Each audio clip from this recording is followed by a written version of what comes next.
Ito yung aking Monstera deliciosa. Ayan, ito yung bago niyang bulaklak. Ay, bago niyang dahon. Ganda ng forma. Ayan. Oh. Ito yung sinundan.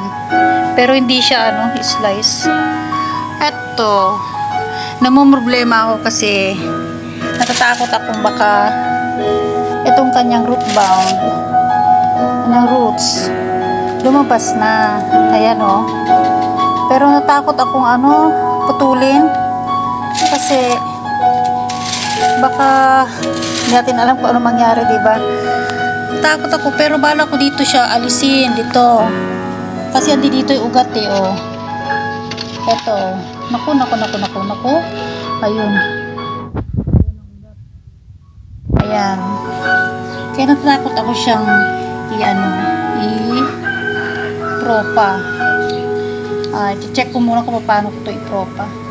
Sayang naman pag ito lang yung aking monstera. Kaya nasasayangan akong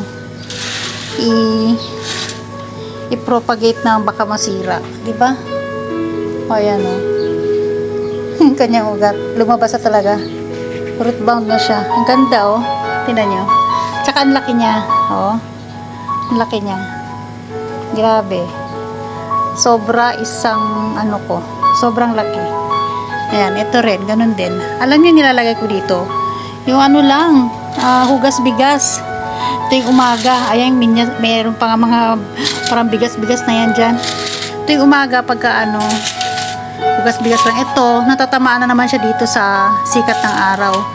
Kaya meron siyang ganito. Hindi naman siya na-over ng water. Kasi yung dito lang naman banda sa tinatamaan ng araw. Dito wala naman. Maganda naman.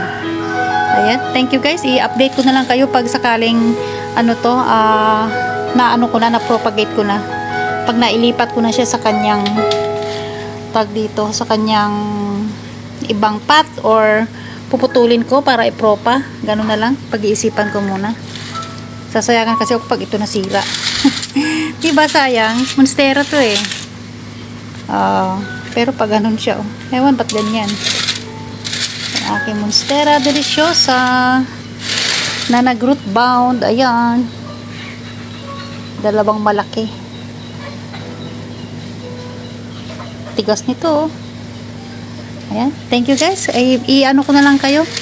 I-update ko na lang kayo sakasakaling ko na to, ma-propagate ko na. Ayan. Thank you.